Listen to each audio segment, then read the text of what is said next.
नमस्कार श्रोते हो, स्वागत आहे तुमचं सफर कथा विश्वाची विदर्शना या यूट्यूब चॅनलवर. आपण आहोत लेखक मो मराठे यांच्यासोबत बालकांड या कादंबरीच्या सफरीवर. भाग दुसरा. रामावर आणि दत्तावर काकांची भक्ती. ते पुष्कळदा नरसोबाच्या वाडीला गाणगापूरला जात. आमच्या घरी ते रामनवमीचा उत्सव करीत. त्याआधी 9 दिवस अध्यात्म रामायण वाचीत. पहाटे उठायचं, स्नान करून सोवळं नेसून एक जागी वाचायला बसायचं. गुणगुणल्यासारखं वाचन चाले. पोथी संस्कृतात होती. त्यांना नीट लागत नसे. सगळं नीट वाचता येत नसे.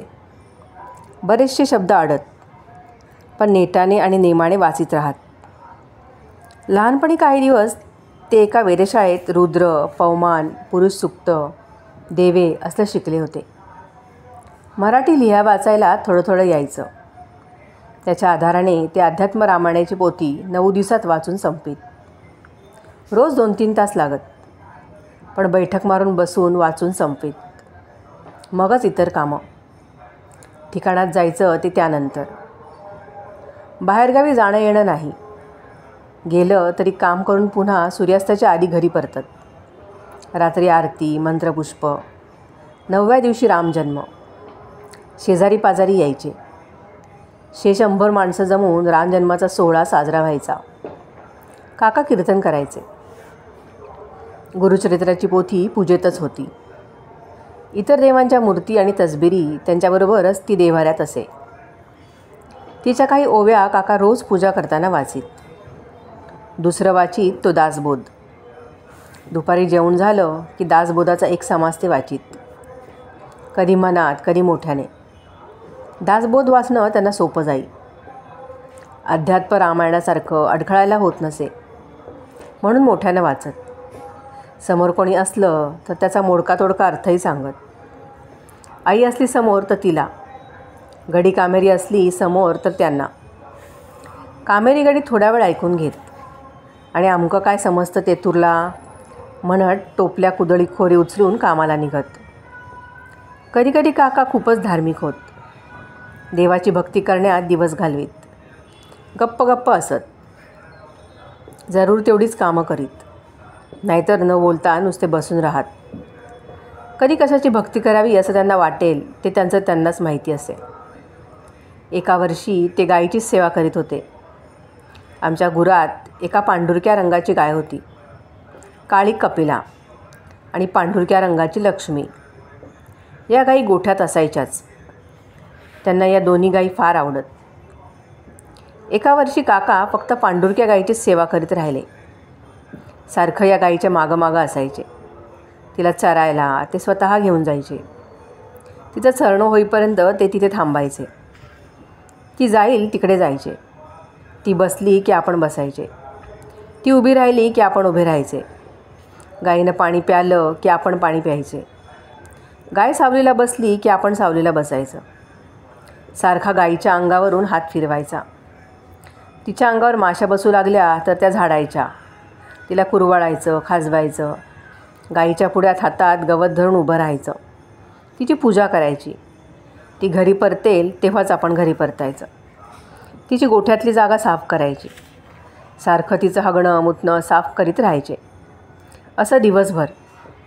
दिवसच्या दिवस नुसतं एका गायीच्या सेवेत. मधूनच उठून ते तीर्थयात्रेला निघून जात. अचानक त्यांच्या मनात येई की तीर्थयात्रेला जावं. मनात आलं की 2 दिवसातच निघत. आईला विचारायचं वगैरे नाही. तयारी करायची आणि निघायचं. तयारी तरी कितीशी? 2 दिवसांचा शिधा. त्यात डाळ, तांदूळ, गूळ, मीठ, मसाला सगळं. ते एका पिशवीत. दुसऱ्या बोचक्यात काही देवांच्या पूजेतल्या मूर्ती, तसबिरी, गुरुचरित्राची आणि दासबोधाची पोथी, फुलपात्र, एखाद्या तांब्या, 2 पंचे, त्यात एक धोत्रासारखा मोठा पंचा, एक डोकीला बांधायचा अंग पुसायचा पंचा, एक पैरण. मोठा पंचा नेसायचा, अंगात पैरण घालायची, डोकीला पंचा गुंडाळायचा. देवाला नारळ ठेवून म्हणायचे, इदम फलम मया देव आणि निर्विघ्नम कुर्मे देव. इतकं म्हणून झालं की देवाला सांगायचं, तीर्थयात्रा करीनी येवचा, बायलेला भुरग्यांना सांभाळ, गोराढारवांना सांभाळ, झाडा पोरांना सांभाळ. देवाला इतकं सांगून पिशव्या खांद्याला अडकवायच्या. आईला म्हणायचं, येसा गो, म्हणजे जातो. येणार कधी, परतणार कधी, कुठं जाणार काहीच सांगायचं नाही. पायात जुती अडकवायची आणि वाटेला लागायचं. तीर्थयात्रेला गेलेले काका कधी 8 दिवसांनी परतत, कधी 15 दिवसांनी, कधी महिनाभराने. या दिवसात आम्हा मुलांना घेऊन आई एकटीच झोळंब्याच्या घरी असे. सोबतीला एखादी कामेरीण, तीही आली तर आली, नाहीतर नाही.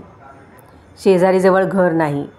नानांचं होतं, पण ते व्हाळाच्या पलीकडे. हाक मारले तर ऐकू जाणार नाही इतकं दूर. आमच्या ठिकाणाला लागून भेंड्यांची ठिकाणं होती, पण सर्वांची घरं ठिकाणांच्या मध्यभागी. हाक ऐकू जाणार नाही इतकी दूर भिड्यांची घरं होती, पण त्यांच्याशी काकांची भांडणं झालेली, म्हणून बोलीभाषण नाही. गरज पडलीच तर त्यांना हाक कशी मारायची. भांडण असलेल्या शेजारच्या भिड्यांच्या घरच्या कोणाला तरी आपण हाक मारली आणि मदतीला सोबतीला बोलावून घेतलं हे काकांना समजलं तर. आई त्यांना कोणाला हाक मारीत नसे. घराभोवती झाडंपेरं वाढलेली, माडावर नारळ, शहाळी धरलेली, पपईच्या झाडांवर पपया धरलेल्या. परसू पडलं म्हटलं किती प्रकारची झाडं झुडपं, त्यात प्रत्येकावर काहीतरी फळफूल आलेलं. त्यांना चोरचिलटाची भीती. रात्री नव्हे दिवसासुद्धा कोणी ठिकाणात शिरलं आणि त्यांना माडावर चढून नारळ नेले, पुफळीवर चढून बेडे नेले, काय करणार. आई कोयती घेऊन दिवसा ठिकाणातून 1-2 फेऱ्या मारी. तळीत पाणी साठवी, माडा पुफळींना शिंपण करी. जमेल एकटीला तेवढं करायची, बाकी बघेल देव काय ते. रात्री मात्र तिला अधिक काळजी वाटायची, भीती वाटायची. घरात माल भरलेला असे, नारळ, सुपारी, भात, तांदूळ, घरसामान. कोणी दार फोडून चोरी करायला आलं तर एकटी कशी तोंड देणार. गोठ्यात गाईगुरं, वासरं कुणी नेली द्याव्याची सोडून तर काय करणार. मुलं इतकी लहान. आम्हाला कुशीत घेऊन आई माझघरात निजे. आम्हाला झोप येण्यासाठी ही गोष्ट सांगे. ती सांगे त्या गोष्टीत एका ऋषीची गोष्ट असे आणि एक असे एका पोरक्या मुलाची. त्या ऋषीनं एकाच जागी बसून पुष्कळ वर्ष तप केलं. एका जागी बसून बसून तो खूप म्हातारा झाला आणि त्याच्या शरीरावर लांब लांब केस उगवले. हे वर्णन करताना ती म्हणे, 16 सहस्त्र वर्ष तपास भरली, अंगी रोम वाढीन नले. तिच्या दुसऱ्या गोष्टीतला लहान मुलगा रोज संध्याकाळी दिव्याला प्रश्न करी, दिव्या दिव्या दीपिका, माझे आईबापे कोठे आहेत. काका कधीतरी तीर्थयात्रेवरून परत येताना काय काय आणत. कसल्या माळा, दगड, गोटे, मूर्त्या, तसबिरी, प्रसाद, पेढे, बत्तासे, पिंजर, बुक्के, सगळ्याच्या बारीक बारीक पुड्या असत. त्या सगळ्याचा एक घुसमटणारा वास दरवळे. गंगाजलाचे गडू असत 2-3. त्यांची तोंड लाखेनं झाकून बंद केलेली. आल्यानंतर सगळं पडवीवर मांडीत. सांगत, आधी वाडीस गेलो, तेथीन गाणगापूर, तेथीन एक एक करीत थेट रामेश्वरपर्यंत जाऊन आयलो. काशी झालीसे, एकदा रामेश्वरी झाला. आम्ही मुलं म्हणजे माझ्यापेक्षा मोठा बाबल, धाकटा दत्तू. 3-1 वर्षांचा असताना एका संध्याकाळी वारला. आजारी होता, पोट फुगलेलं, काळा निळा पडला होता. आई त्याला मांडीवर घेऊन पडवीवर बसली होती. तो कणहत पिरंगत होता. आई त्याला उगी उगी करत काहीतरी औषध सहाणेवर उगळून चाटवीत होती. पोट चेपीत होती. तो अधनबधनं रडत होता, पण रडण्याचा आवाजही फुटत नव्हता. कंटाकंटा त्याचं रडणंही थांबलं. आईनं त्याला हलवून हाका मारून जागं करण्याचा प्रयत्न केला, पण तो जागा झाला नाही. बोलला नाही, हलला नाही, थंड पडला. आईनं दत्तू, ए दत्तू म्हणून त्याला हाका मारल्या, पण त्यानं उत्तर दिलं नाही. तिनं त्याच्या अंगावरून हात फिरून बघितलं, मग म्हणाली, होय गेलो. संध्याकाळी ठिकाणातलं काम संपल्यावर काका घरी आले. त्यांना आई म्हणाली, दत्तूनं प्राण सोडलेन. मरणारच चलो तो, रामरायाची इच्छा. काका म्हणाले, आणि त्याला आईच्या मांडीवरून उचलून घेऊन मागच्या वाळाकाठच्या उतारावर गेले. तिथे एका झाडाखाली खड्डा खणला. त्यात दत्तूला ठेवलं. त्याच्यावर खोऱ्यानं माती ढकलली. आंघोळ करून घरी आले. माझ्यापेक्षा बाबलपेक्षा मोठी आमची कितीतरी भावंडं वारली होती. काका सांगत 14 की 16 वारली. कोणी जन्मताच, कोणी 2-4 महिन्यांचं होऊन, कोणी 2-3 वर्ष जगून, कोणी थोडं अधिक जगून. बाबलपेक्षा मोठी बहीण होती दुर्गा. ती एकटीच लग्नाची होईपर्यंत जगली होती. तिचं लग्न ठरलं, मुहूर्त ठरला. लग्नाची सगळी तयारी झाली होती. धान्यधुन्य भरलं होतं, मांडव पडला होता आणि अचानक वारली.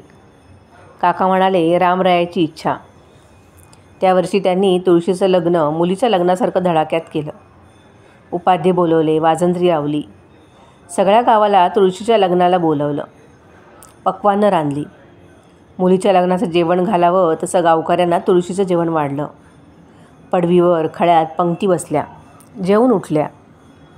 घरासमोरच मांगर, मातीच्या 4 भिंती, मध्ये मेढी, त्याच्यावर वासे टाकून छप्पर बनवलेलं.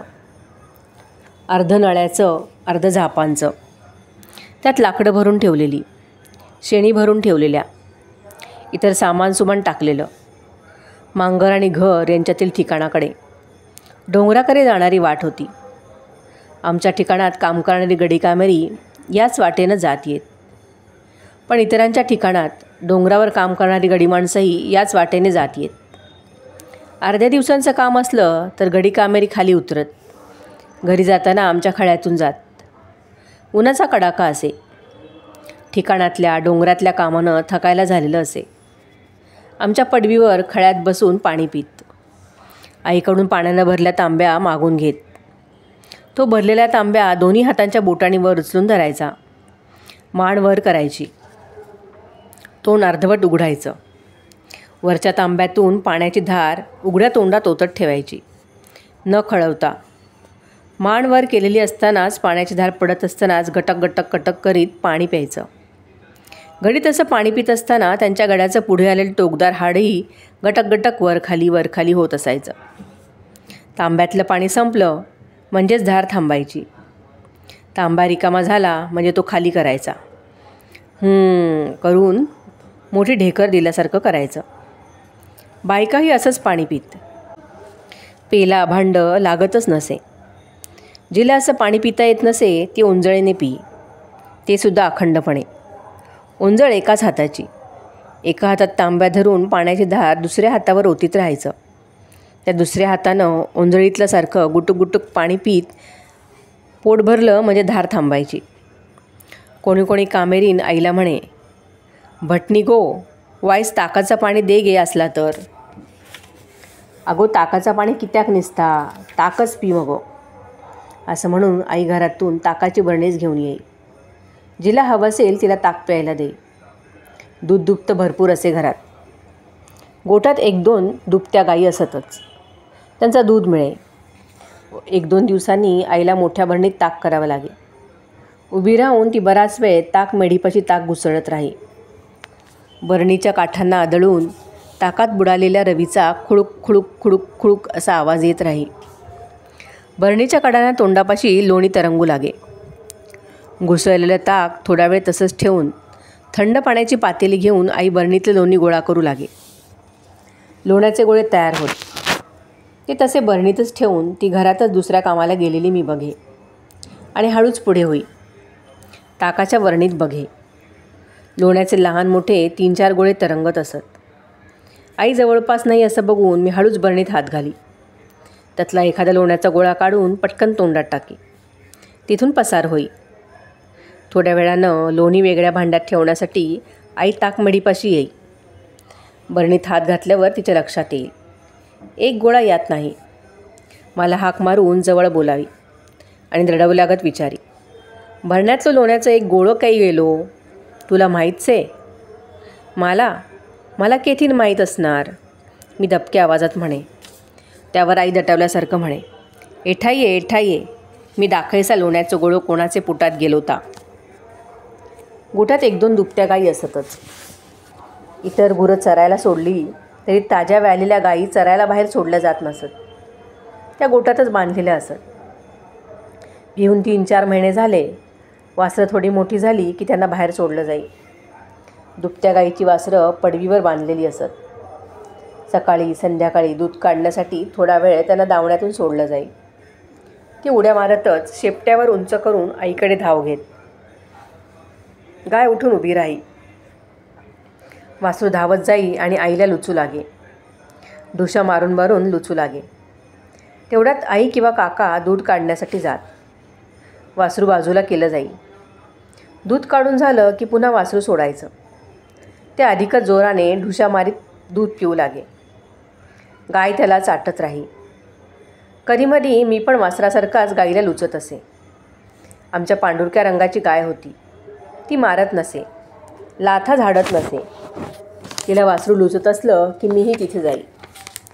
गाईच्या पोटाखाली बसे आणि गाईचा एक आचळ तोंडात धरून चोखी. गरम दूध गाईच्या आचळातून माझ्या तोंडात येई. मी ते घट्ट करून पिऊन टाकी. एका बाजूला वासरू, दुसऱ्या बाजूला मी. वासराप्रमाणेच आचळाला ढुशा देत मीही दूध चोखून घेई. गायही मला तसं करू देई. ना शिंग मारी ना लात. बाबल माझ्यापेक्षा मोठा. तो देवळातल्या शाळेत जात असे. शाळा माऊलीच्या देवळात भरे. देऊळ लहानसं होतं. तो आणि नानांचा राजा असे दोघेही शाळेत जात. मी अजून पुष्कळच लहान होतो. लंगुटेही रोज नेसत नव्हतो. मला शाळेत घातलं नव्हतं. बाबीलाही घातलं नव्हतं. आम्ही दोघे खेळत असू. कधी तो काकीबरोबर आमच्याकडे येई, कधी मी आईबरोबर त्यांच्याकडे जाई. मध्ये व्हाळ होता. तो ओलांडून एकट्याने आम्ही जात येत नसू. कोणीतरी सोबतीला लागे. आई, काकी, नाहीतर दुसरं कोणी. आम्ही माड्याच्या पिढ्यांचे बैल करून खेळायचो. माडाच्या चुडतांना माडाच्या झाडाला लगटलेला रुंदट असा जाड भाग असतो. सुडीत माडावरून पडतं तेव्हा हा भाग चुडताबरोबरच खाली पडतो. चुडताचा इतर काही उपयोग करताना हा भाग तोडावा लागे. तो पिढा. चांगला 1.5 हात लांब. तोंडाकडे रुंद. तो जळणासाठी वापरला जाई. पिढ्याच्या पुढचा चुडताचा भाग इतर अनेक कामांसाठी वापरात येई. त्याची झापं विणता येत. पात्यांचे हिर तासून त्यांच्या केरसुन्या बनवता येत. पण पिढ्यांचा उपयोग जळणाशिवाय काहीच नाही. या पिढ्यांचे आम्ही बैल करू. आसपास पडलेले पिढे आम्ही गोळा करून आणू. मांगरात ठेवलेल्यातले आणू. या पिढ्यांना दोरी बांधायची की झाले बैल तयार. दोरी म्हणजे त्यांची वेसण. असे बैल आम्ही बनवले. त्यांना जोताला जुंपलं. त्यांना गाडीला जुंपलं. गाडीत खूप माल भरायचा. नारळ, सुपारी, केळी, अननस, आंबे, शेणवंताचे द्रोण असा खूप माल भरला आणि बांद्याच्या बाजारात नेऊन विकला. खूप पैसे आले. मग आम्ही गोठे बांधले. त्यात बैलांच्या जोडीने खूप गायी ठेवल्या. त्यांची वासरं ठेवली. बैल पिढ्यांचे केलेले तर गाय आणि वासरे फणसुलीच्या पानांच्या केलेल्या. बाबी आमच्याकडे आला होता. खड्याच्या कडेला फणसाचं एक झाड उगवून वाढत होतं. कोणीतरी गरा खाऊन आठळी टाकली. त्याचं झाड उगवलं, वाढू लागलं, पानं धरली. आमचा हात पुरेल एवढीच ती फणसुली वाढली होती. पानं खूप होती, ताजी तजेलदार. आम्ही काही पानं खोडून घेतली. त्यांच्या गायी बनवल्या. पान खोल वळवून घ्यायचं. टोकं जुळतात तिथं हिर टोचायचा. झाली गाय तयार. पानाचा देठ ती तिची शेपटी. मोठ्या पानांच्या गायी, लहान पानांची वासरं. आम्ही खूप पानं खोडली. खूप गायी केल्या. त्यांच्यासाठी खूप वासरं केली. खूप बैल आधी केलेले होतेच. आता गायीही खूप केल्या. त्यांना वासरंही खूप झाली. पानं तोडायची, गायी करायच्या, त्यांची वासरं करायची. पानं तोडायची, गायी वासरं बनवायची. बैल, गायी, वासरं यांना घेऊन डोंगरावर चरायला गेलो. तिथे त्यांना खूप चारा खायला घातला. पाणी प्यायला दिलं. त्यांच्यासाठी गोठे बांधले. त्यांची दुधं काढली. त्यांची विरजणं लावली. ताक केलं, लोणी तूप केलं. डबे बरण्या भरून ठेवल्या. काही गायी म्हाताऱ्या झाल्या आणि मेल्या. काहींना वाघानं खाल्लं. काही पावसात बुडक्या रोग होऊन मेल्या. वासरंही मेली. आम्ही फणसुलीची आणखी पानं तोडली. आणखी गायी केल्या, वासरं केली. बराच वेळ आम्ही खेळलो. फणसुलीवरची जवळपास सगळीच पानं आम्ही तोडून काढली होती. कुठून तरी काका आले. त्यांच्या लक्षात आलं की फणसुलीची सगळी पानं आम्ही खुडून काढली आहेत. आम्ही बनवलेली गाई वासरं तिथेच होती. किंता है किंता है, काकाने दात ओठ खात रागावून विचारलं. सगळी पानं तोडणी टाकलीत, ता किती झाडं मारण टाके वेसासे. आम्ही काय केलं होतं ते आमच्या लक्षात आलं. आम्ही गप्प उभे राहिलो. काका म्हणाले, शिनळीच्या नो एक एक झाड लायवे कष्ट पडतंस, रक्त आटवावा लागसे, उगीच नाही ठिकाणा उभी होत. मे एक एक झाड लायचा सा आणि तुम्ही त्याचो असो सत्यानाश करा. कधीकधी आम्ही झाडं लावायला बघत असू. काका नाना झाड लावत, गडी माणसं झाड लावत ते बघून. नाना स्वतः कधी झाड लावत नसत. झाड लावण्यासाठी खड्डा खणत नसत. त्यांचे अंग सारखं थरथरत असे. हात थरथरत, जीभ थरथरे. त्यांना नीट बोलता येत नसे. ताप त्यांच्या हातातून जिभेतून गेला होता. म्हणून विडी पेटवून ती ओढण्यासाठी त्यांना कितीतरी वेळ लागे. ते तोंडात विडी ठेवत, कोलीत हाती घेत, पण ते विडीच्या टोकाशी नेऊन धरणं जमत नसे. हात सारखा थरथरे, म्हणून कोलीतही थरथरे. पुष्कळ प्रयत्न करून त्यांनी कोलीत विडीपाशी नेऊन धरलंच तर तोपर्यंत कोलीत विझून गेलेलं असे. मग त्यांना दुसरं कोलीत किंवा निखारा विडी पेटवण्यासाठी आणून द्यावा लागे. हात असा थरथरत असल्याने ते खोरं, कुदळ, पहार घेऊन झाडं लावण्यासाठी खड्डे खणत नसत. पण काका स्वतः खड्डे खणत, त्यात झाडं लावत. आम्हीही झाड लावायचा खेळ खेळू. पण आम्ही मोठी खोरी, मोठ्या कुदळी घेत नसू. छोटं खोरं, छोटी कुदळ घेऊ. आकडी, कोयती मात्र खरी खरी आणि मोठ्यांचीच कमरेला बांधू. आकड्या कोयत्या सगळ्यांच्याच घरी असत. प्रत्येकालाच ठिकाणात जाताना, डोंगरात जाताना, माडात, भातात जाताना कमरेला आकडी कोयती बांधावी लागे. आम्ही खरी खरी आणि मोठी आकडी बांधू. कोयता न घेता कोयती घेऊ. चालताना त्या कोयतीचे हलकेचे फटकारे बिनचड्डीच्या कुल्यावर बसत. कोण्या गड्यानं बघितलं तर तो म्हणे, अजून लंगोटी नाही नेसा की ना धड आणि भट चालले मरे आकडी कोयती बांधण ठिकाणात. झाडं लावण्याच्या खेळात आम्हाला खऱ्या पोफळी आणि खरे माड लावणं जमत नसे. खऱ्या केळी लावणं मात्र जमे. केळीची बेटं बनलेली असत. आधी एक केळंबा लावायचा, तो वाढून मोठी केळ होते. तिला आणखी केळंबे फुटतात. ते वाढत जातात. एकाचे 2, 2चे 4 होतात. ते असे एकाच जागी वाढू दिले तर मोठ्या वाढलेल्या केळीचं मोठं बन बनतं. केळींना सारखे केळंबे फुटतच असतात. लहान असतानाच ते खणून काढून दुसरीकडे लावावे लागतात. कोंब 1-2 हात उंचीचा झाला आणि त्यांची पहिली वहिली पानं उलगडून आली की तो मुळापासून खणून काढायचा. मूळ केळीपासून तोडायचं. त्याला फुटलेल्या मुळांसकट उपटून काढायचं आणि दुसरीकडे नेऊन 2 हात खोल मातीत पुरायचं. तिथे त्यांची मुळं जीव धरतात. तो वाढू लागतो. त्याची केळ होते. तिला पुन्हा केळंबे फुटत राहतात. केळीचं बेड बनत राहतं. असे छोटे छोटे केळंबे आम्ही खेळ म्हणून लावित असू. लावून झाला की त्याला पाणी घालत असू. एक दिवसाआड पाणी घालत असू. खेळता खेळता कल्पना करीत असू, याची मोठी केळ तयार होईल, तिला मोठा घड धरेल, त्याला खूप केळी असतील. ती तयार झाली की काढायची, मडक्यात घालून पिकवायची. पिकली की ती बांद्याला बाजारात नेऊन विकायची. खूप पैसे आणायचे, खूप पैसे साठवायचे. त्याचे खूप खूप पैसे करायचे. त्यांनी मोठी ठिकाणं घ्यायची. तिथे खूप पोफळी लावायच्या. खूप माडं लावायचे. खूप केळी लावायच्या. खूप गुरं घ्यायची. मोठं घर बांधायचं. बाबी खेळायला नसे तेव्हा मला एकट्याला खेळावं लागे. बाबल मोठा होता, तो माझ्याशी खेळत नसे. माझं मलाच खेळावं लागे. मग मी ठिकाणात जाई. कुठं पोफळीखाली पडलेले बेडे पुजावं, कुठं चुडीत पडलं असेल तर ओढून बाजूला कर असं करी. काकांसारखं तणगवत काढीत बसे. छोटं करलं घेऊन माडा पोफळीनं शिंपण करी. खळ्याला लागून असलेल्या मांगरात खूप सामान भरून ठेवलेलं असे. खोरी, कुदळी, पहारी, टोपल्या असत. लाकडं असत फोडून ठेवलेली. एकावर एक रचून त्यांचा चौकोनी ढीग बनवून तिथं ठेवलेला असे.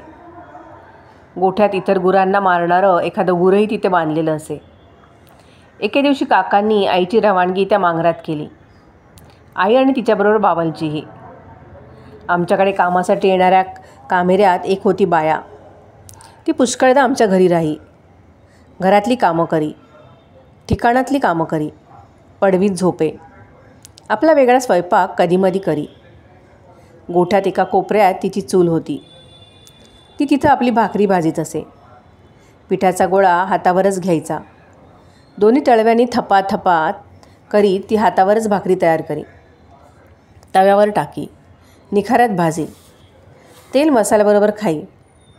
मी कधी ती भाकरी भाजीत असताना तिथे गेलो तर माझ्याशी बोलत राही. मला भाकरी खायला दे म्हणे. बाटशीत हा भटा. बाया अंगानं भरलेली दिसे. उंच नव्हती, गोल गरगरीत होती. चेहरा गोल होता. गावात तिची खोप होती, पण ती तिकडे फारशी राहत नसे. आमच्याकडेच राही. तिचा नवरा मेला होता. 3-4 दिवस आई काकांची भांडणं चालली होती. त्यात बायाचं नाव निघत असे. आई चिडल्यासारखी, चिडचिडल्यासारखी, रडल्यासारखी बोलत होती. काका मात्र भांडल्यासारखे बोलत होते. तिच्या अंगावर जात होते.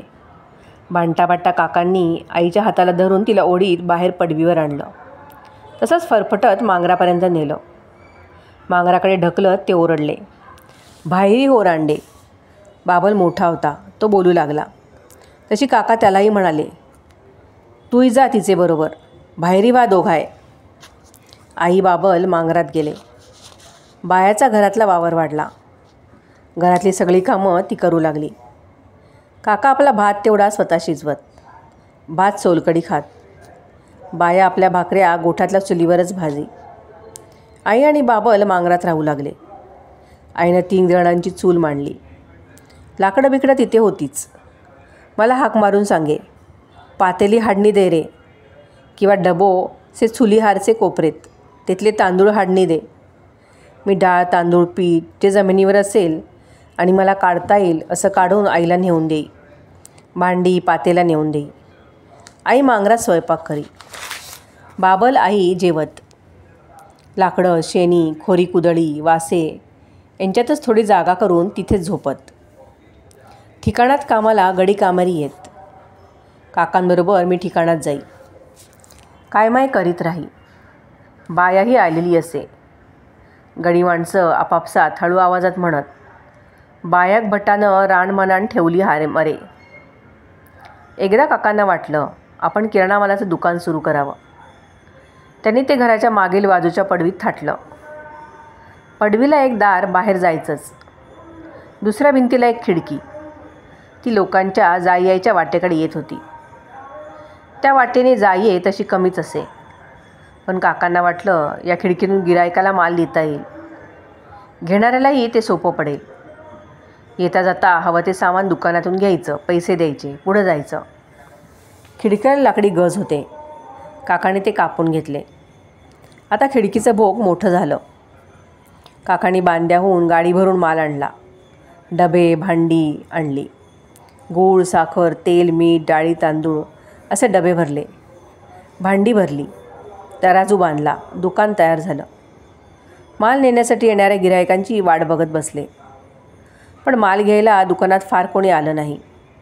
कोणी माल नेला. 2 आण्यांचा गूळ, 2-4 पैशांचं तेल, मीठ, मोहरी. माल फडक्यात बांधताना गिरायक म्हणू लागलं, काकानू पैसे पुढल्या खेपेक देते हां. मी काय खंय पळान जात हय. गावातच तर रवतले. वळखतास ना माका. मगे झाला तर पैसे खंय पळान जातात. देन सावकाश. बाकी काकानू तुम्ही दुकान टाकलास ता बरा केलास हां. आता सामान आणूक लांब जावक नको. पण जवळपासचे लोक सामान घ्यायला आले नाहीत. लांब राहणारेही आले नाहीत. घर तसं आडबाजूला होतं. सामान घ्यायचं तर मुद्दाम यावं लागे. ठिकाणाच कामासाठी गडी कामेरी येतच होती. मी ठिकाणात गेलो की मला प्रेमाने जवळ घेत, अंजारत गुंजारत म्हणत, भटारे भूक लागली हा. तुमच्या दुकानात जा आणि गूळ शेंगदाणे घेऊन या आमका खावक पळ. मी घरी येण्यासाठी धावू लागे. मला पुन्हा हाक मारून माघारी बोलावून सांगत, बेगीना ये रे आणि बचक भरून गूळ हाड हां. काकानं गुळाची ढेप फोडून खडे करून ठेवले आहेत. एक घेवन ये. आणि शेंगदाणे इसरा नका हो हा. मी घरी येई. सांगितल्याप्रमाणे करी. गुळाची ढेप फोडून लहान मोठे खडे करून ठेवलेले असत. माझ्या हातात मावणारा एक खडा घेऊन मी ठिकाणात येई. गड्यांना गुळ देई ते म्हणत, आणि शेंगदाणे रे जा ते हाड. मी परत घरी येई. शेंगदाण्याच्या पोतात हात घाली. दोन्ही मुठी भरून शेंगदाणे घेई आणि ठिकाणाकडे धूम ठोकी. दोन्ही मुठी उघडून गड्यांच्या हातावर शेंगदाणे टाकी. ते म्हणत, येद्याच्या मुठीत सनू येतले कितके शेंगदाणे? 4 नाही तर 5. कोणाच्या जिभेक पुरतले? जा आणखी घेवन ये. मुठी गच्च भरून हाळा हा. मी आणखी गुळ शेंगदाणे घेऊन जाई. पुष्कळ वेळा अशा चक्रा मारी. दुकानातील माल फारसा खपला नाही. असा तसाच संपला. घरी खाण्यास संपला. लोकांनी उधार नेऊन संपला. एकदा माल भरल्यावर काकांनी पुन्हा माल आणला नाही. त्यांचं दुकान संपलं. खिडकीचे कापलेले गज काही त्यांनी पुन्हा बसवले नाहीत. बाया होतीच. आईही काही दिवसांनी बाबलसह मांगरातून घरात आली. नेहमीसारखी कामांना लागली. बाबल राजा देवळातल्या शाळेत जात. पण राजाला शाळेचा कंटाळा आला. तो नानांना सांगू लागला, मला नाही शिकवायची शाळा. मग करणार कसंस किता? नानांनी विचारलं. ठिकाणात कामा करीन, गोरवा राखीन. त्याने शाळा सोडली. मोठे केस वाढवले. गाईगुरं घेऊन डोंगरावर जाऊ लागला. नानांच्या विड्यांचा बंडलातल्या विडा घेऊन ओढू लागला. त्यांच्या कानावर अर्धी ओढलेली विडी दिसू लागली. बाबी शाळेला जाऊ लागला. त्याच्यासाठी नवी चड्डी पैरण आणली होती. नवी पाटी आणली होती. दप्तराची नवी पिशवी आणली होती. नवी टोपी आणली होती. देवळातल्या शाळेत तो आ ई गिरवू लागला. एकदा काका आईला म्हणाले, आता हमूची मुंज करवे हवी. करूया पुढल्या साली. आई म्हणाली. तिचा स्वर थकलेला असा होता. पुढल्या साली कशी? 8वा लागेल त्याला आता. मुंज करावी लागचे 8वे वर्षाला. मी आधीच करणार सा. वेदाभ्यास सुरू होईल तेचो. करा, पण मोठं घोळ घालू नका. मला झेपेचा नाही. हटा कोण करचे से तेची मुंज. मग के करणार सा? वाडीला. त्याची मुंज नरसोबाचे वाडीला करचे से माला. वाडीला? कोणाला झेपणार असे सगळा? माझ्याने काय होयवेचा नाही. आई तशीच थकलेल्या स्वरात म्हणाली. तुला किती धाड भरलीसे? काकांनी विचारलं.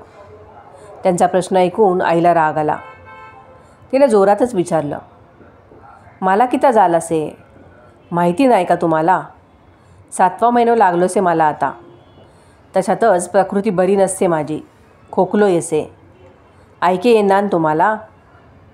7वं लागो दो नाहीतर 9वं लागो दो. मे यंदा हनुची मुंज करणी टाकणार सा. ती सुद्धा वाडीला. जंगी बार उडवीन देणार सा.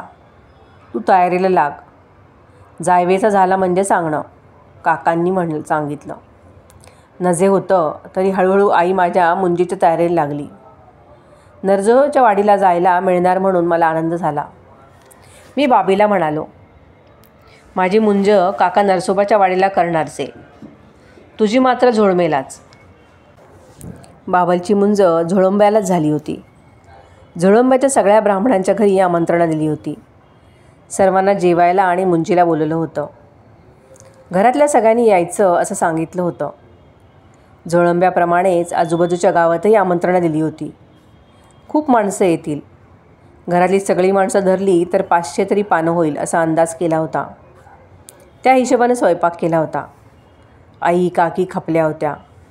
कामेरी मध्येला घेतली होती. 500 पानाचा स्वयंपाक रांधून ठेवला होता. भात वरण होतं, भाज्या होत्या, वडे होते, खिरी होत्या, पक्वान्न होती. हंडे आणि मोठाली पातेली भरून ठेवलेली होती. पण बाबलच्या मुंजीला कोणी आलं नाही.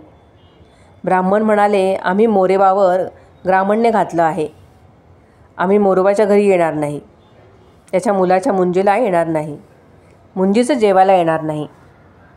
धोंडूनं बांड्याला हॉटेलातला चहा घेतला होता म्हणून आजूबाजूच्या ब्राह्मणांनी ग्रामण्य घातलं होतं. नानांवर आणि काकांवरही. नानांच्या घरावरचं ग्रामण्य त्यांनी उठवलं होतं. कारण नानांनी ब्राह्मणांची क्षमा मागितली. धोंडू चुकला असं त्यांनी कबूल केलं. पण काकांनी तसं म्हणायला नकार दिला. म्हणाले, मी नाही क्षमा मागणार. धोंडूनं चहा प्यालोन हटेलात तर प्यालोन, पण त्याच्याबद्दल ग्रामण्य क्षमा मागेची मे नाही मागणार. मी क्षमा मागणार नाही. येवेचा झाला पोराचे मुंजीला तर या, नाहीतर नाका येऊ. ब्राह्मण आले नाहीत. रांधलेलं सगळं तसं उरलं. दुपार टळली. आता कोणी येणार नाही हे पटलं. 500 माणसाचा स्वयंपाक तयार होता. शेवटी काका म्हणाले, नाही येणार तर नाही. इतका रांधलेला काय फुकट घालवणार? सगळ्या कुळवाड्यांचा घरी पोचवा.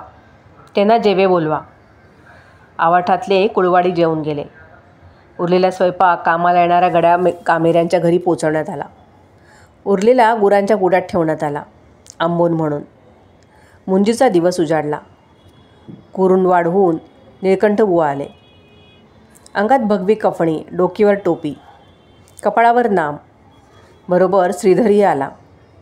त्याची मुंज माझ्याबरोबरच व्हायची होती. उपाध्ये आले. होम हवनाची मांडामांड झाली. मला लंगोटी नेसवण्यात आली. आता सोडणी नाही टाकेची, कोणीतरी मला सूचना केली. माझ्या तुळतुळीत हजामत करण्यात आली. मोठा भवरा ठेवण्यात आला. त्यातच शेंडीही ठेवण्यात आली. आईची प्रकृती बरी नव्हती, तरी ती वावरत होती. काकी बाबी बरोबरच होते. आईच्याच नजे झालं की काकी तिच्या मदतीला येत होती. म्हणत होती, तू बस गे, मी बघते. बाबलच्या हाताला त्याच दिवशी फोड आला होता. तो वड्यासारखा फुगला होता. तो सारखा कणत पिरंगत होता. म्हणत होता, फोड दुखतो खूप. अंगणात मुंजीचा सोहळा चाललेला. मी आईकडे जाऊन खोटी माधुकरी मागितली. तिनं घातली. उपाध्याय म्हणाले, म्हणा ओम. ओम मी म्हणालो. भवती. उपाध्ये म्हणाले, भवती मी म्हणालो. भिक्षान भिक्षान. देही देही. उपाध्यायांनी एक एक एक एक असा शब्द म्हणून घेतला आणि नंतर म्हटलं, आता सगळा मंत्र म्हण. मी सांगतो तसंच म्हणायचं. म्हण. ओम भवती भिक्षाम देही. ओम भवती भिक्षान देही. मी म्हणालो. आईने भिक्षावळ वाढली. काकीने वाढली. उपाध्ये म्हणाले, मौजीबंधन झालं की ब्राह्मणांच्या मुलाने गुरुगृही राहून विद्याध्ययन करायचे असते. थोडी थोडके नव्हेत बरे, 12 वर्षे. किती? 12. तेव्हा उदरनिर्वाहासाठी माधुकरी मागायची असते. त्यावेळी हा मंत्र म्हणायचा. ओम भवती भिक्षान देही. मी म्हणालो. असे. उपाध्ये म्हणाले. मुंज लागली. मंगलाष्टके झाली. अंगावर अक्षता पडल्या. नुकतीच हजामत केलेली असल्याने डोकं सुरसुरत होतं. त्यावर तांदूळ पडत होते. अंगाभोवती पिवळं वस्त्र, हातात दंड. यज्ञोपवीत परमपवित्र. उपाध्ये म्हणाले. माझ्या गळ्यात जानवं घालण्यात आलं. डाव्या खांद्यावरून उजव्या काखेखालून ते पोटावर पाठीवर रुळू लागलं. त्यात हरणाच्या कातड्याचा तुकडा बांधण्यात आला.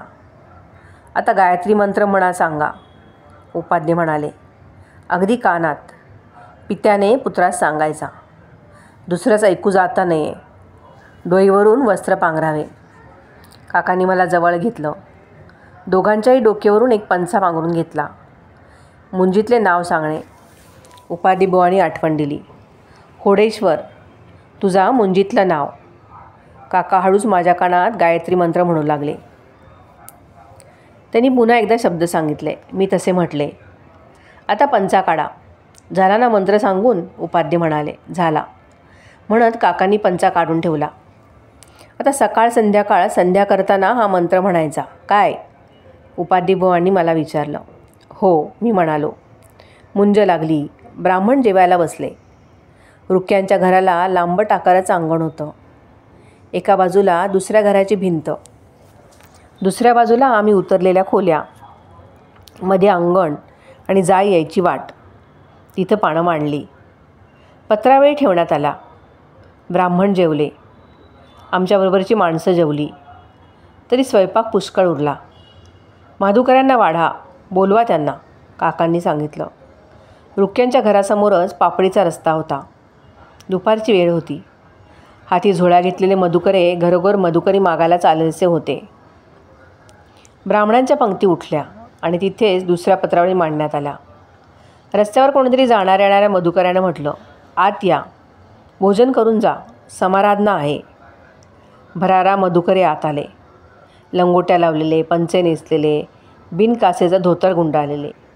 एका हाती झोळी, दुसऱ्या हाती भांडं, तांब्या. मुलं, तरणे, म्हातारे पटापट पत्रावळी धरून बसले. वाढा त्यांना, काकांनी सांगितलं. पत्रावळीवर पदार्थ पडू लागले. वरण, भात, भाज्या, पक्वान्न, खीर, लाडू. मधुकऱ्यांनी भराभर सगळं संपवलं. कोणी लाडू बरोबर नेले, कोणी बरोबर आणलेल्या तांब्यातून खीर भरून नेली. 2 पंक्ती झाल्या. आता आणखी मधुकरे येऊ लागले. त्यांना कोणीतरी दाराशी पापडीवरच अडवलं. सांगितलं, चला आता माग संपला की रे स्वयंपाक. मुंज आटपली. आईची प्रकृती बरी नव्हती. नजे म्हणून ती पडून होती. काका म्हणाले, चला सर्वांनी पंढरपुरात जावायचा. आता कसला पंढरपूर, एठा माझ्या अंगात नाही शक्ती. आई कुरकुरली. किती धाड भरली नाहीसे, काका म्हणाले. म्हणे अंगात नाही ताकद, उठणी आवरे के लाग. नरसोबावाडीपर्यंत आयली सगळी, तर पंढरपूर करणेच जायवेचा. काय नको, सरळ झोळमेलाच जावया, आई मऊ स्वरात म्हणाली. मला शिकवू नका रांडे, काका कडाडले. दात ओठ खात घारे डोळे आईवर वटारीत सामान बांधू लागले. बाबली म्हणाला, माझोय हात दुखसेसे, झोळमेलाच जाव्या लवकर परत. मला अक्कल शिकायचंच, तू कालचो पोर. बाबलच्याही अंगावर धावून जात काका ओरडले. मग कोणी काही बोललं नाही. सर्वांनी सामान आवरलं. झोळम्यास परतल्यावर सामान सोडताना लक्षात आलं, देवाचं बोचकं कुठं सापडत नाही आहे. प्रवासाला जाताना काका देवाचं एक बोचकं बांधून बरोबर घेत. त्यात रोजच्या पूजेतल्या काही मूर्ती असत. गणपती, बाळकृष्ण, शिवलिंग अशा 1-2 तसबिरी असत. राम, दत्त अशा सवळ्याच्या एका फडक्यात बांधून घेत. जिथं असतील तिथं काका त्यांची पूजा करीत. परतल्यावर सगळं सामान सोडलं, पण त्यात देवाचं बोचकं नाही. काय राहिला, काकांनी आईला विचारलं. मला नाही आठवत. थांबलो काय कमी जागा? सावंतवाडी, कोल्हापूर, नरसोबावाडी, पंढरपूर. दर जागा सामान सोडवेचा, बांधवेचा. आणि पूजा तर तुम्हीच करीत सालानी, आई म्हणाली. ता खरा गो, मेच बोचका सोडणी देव काढीत सलो, मेच पूजा करीत सलो, मेच पुन्हा बांधीन ठेवीत सलो. पण केस आणले देव जाणे, रामरायाची इच्छा. काकांनी अशी आपली समजूत घातली. पण आईची समजूत पटली नाही. देव हरवले. घरात पूजेला देव नाहीत. घरात देवांची पूजा नाही. किती हणारसे पुढा देव जाणे, ती म्हणे. आमचे देव मुंजीहून परतताना हरवले. ही गोष्ट इतरांनाही समजली. कोणीतरी काकांना म्हटलं, मोरोबा तुझे देव हरवले म्हणतस. हो मरे, के हरवले, कसे हरवले समजत नाही. मी नीट बोचका बांधीन ठेवायचा प्रवासाला जाताना. आजच कामे देव घेऊन गेलो सलो, पण हरवायचे सले इतकं खरा. अरे तेत काळजी कसली करतस, मी देसा तुला माझेकडले थोडे देव. आमचे हरी 2-2 बाळकृष्ण सत, 2 गणपती सत, 2-2 शिवलिंगा सत, एक जा घेऊनी. करेचे किता 2-2 देव. एकाची केली पूजा तर नाही का पुरत, काकांचा मित्र म्हणाला. काकांनी त्याच्याकडल्या मूर्त्या आणल्या, त्यांची पूजा केली. त्यांची स्थापना देवाऱ्यातल्या ताम्हनात केली. आरती केली. ब्राह्मण सवाशीण जेवायला बोलवली. आईने गोडाचा नैवेद्य केला. देवाला हात जोडले. म्हणाली, निभावणे ने रे बाबा, तुझ्याशिवाय कोणसे. सगळा नीट कर. दुबळेंची तुलाच काळजी रे रामा. लवकरच आई बाळांत झाली. मुलगी झाली. नाव ठेवलं कृष्णी. ठिकाणात कामं होतीच. काका सतत काम करीत असत. नवनव्या झाडांची लागवड करीत असत. नव्या पोफळी लावीत, नवे माड लावीत, नव्या केळी लावीत, इतर झाडं लावीत. मरायला आलेल्या पोफळीच्या मुळाशी दुसरी पोफळ लावून ठेवावी लागे. थोरली मरेपर्यंत नवी धाकटी ठरू लागे. तिची सुपारी मिळू लागे. मरायला आलेल्या माडाशेजारी नवा कवाता लावावा लागे. थोरला मरेपर्यंत नवा धरू लागे. त्याला नारळ धरू लागत, पण त्याला 5-6 वर्षे लागत. 5-6 वर्षांनी एखादी पोफळ, एखादा माड मरणार असेल तर तोवर धरू लागणारी पोफळ माड लावून ठेवावा लागे. त्यासाठी ठिकाणात खड्डे करावे लागत. इतरही लागवड असे. खडकाळ जमीन फोडून काका ती सपाट करीत. झाडं लावता येतील अशी करीत. तिथे झाड लावीत. त्यासाठी गडी बोलवावे लागत. कामेरी बोलवावी लागत. एकदा अशी पुष्कळ गडी कामेरी काकांना हवी झाली. ती कशी यायची? इतरांकडेही कामं असत. तिकडेही मजुरांना मागणी असेच. काय करावं? काका म्हणाले, माझे हारी कामाक येवा. मी तुमका आरीक मजुरी देते. तुमका किती मिळतात? दिवसाक जेवण खावण आणि 8 आणे. मी 10 आणे देते. कामेऱ्याक किती मिळतात? जेवण खावण आणि 4 आणे. मी 6 आणे देते. येवा माझ्याकडे. माका खूप काम करून घेवचा असा. अशी जादा मजुरी देऊन काकांनी गडी बोलावले. कामेरी बोलावली. कामं सुरू झाली. पण इतर ग्रामस्थ चिडले. अधिक मजुरीमुळे गडी माणसं आमच्याकडे येऊ लागली होती. इतरांना गडी माणसं मिळण्याची झाली. देवळात पंचायत भरली. काकांना बोलवण्यात आलं. भटारे, तुका असा करूक जेवचा नाही. पंचायतीच्या पुढाऱ्यांनी सांगितलं. काय ता? तू एकलो काय म्हणान मजुरी वाढवतस? सगळं गाव देता तेवढीच मजुरी गड्या कामेऱ्याक देवक हवी. अधिक देणार तू कोण? मी कोण मोरबा मरे मिया? ता हा माहिती. पंचायतीचे पुढारी म्हणाले. आमका विचारू का? तुका अधिकार काय? काय म्हणान तू अधिक मजुरी देतस? माझी मर्जी, काका म्हणाले. माका गडेकामारी हई. ते का अधिक मजुरी देना माका परवडता. तुका तसा करूक यायचा नाही. पंचायतीने फरमावलं. ता सांगणारे तुम्ही कोण? आम्ही कोण? गाव पंचायत असा मरेही. आमका हक्क असा तुका विचारण्याचो आणि तुका सजा देण्याचो. सजा? माका सजा? काकाने रागाने विचारलं. होय, तुका सजा. पंचायतीचे पुढारी म्हणाले. दंड भर 25 रुपये. नाहीतर काय? रावा नको आमच्या गावात.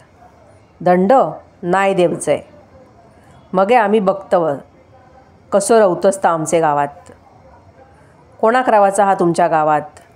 माका नाही रावाचा. दंड भरून तर कधीच रावाचा नाही, काका म्हणाले. रागावून चिडून आणि पंचायतीच्या बैठकीतून बाहेर पडले. घरी आले. संतापतच, शिव्या घालीत, मोठ्याने बडबडतच. किता झाला असा करवाद ते आईला ते? आईने धास्तावून विचारलं. तुझा बोडका, काका चिडून म्हणाले. आई गप्प राहिली. काका म्हणाले चिडीच्या संतापाच्या स्वरात, मला दंड करतसस. कोणता? गावकरी. तो कितीला म्हणी? मजुरी वाढली आहे मी गडे कामाऱ्यांची म्हणी. असं म्हणत काकांनी सर्व हकीकत सांगितली आणि चिडून म्हणाले. मला ऐटा रेवेचा नाही. दंडभरणी नाही रेवेचा. आणि जायवेचा के? जेवायला वाढता आईनं विचारलं. रामराय सांगेल त्या, काका म्हणाले आणि त्यांनी ओम सत्यन तर्वेन परिसिचामी म्हणत जेवणाच्या पानाभोवती पाणी फिरवलं. काकांचा तापट स्वभाव अधिकच तापट होऊ लागला. ते सारखं बडबडू लागले. मोठ्यानं बोलू लागले.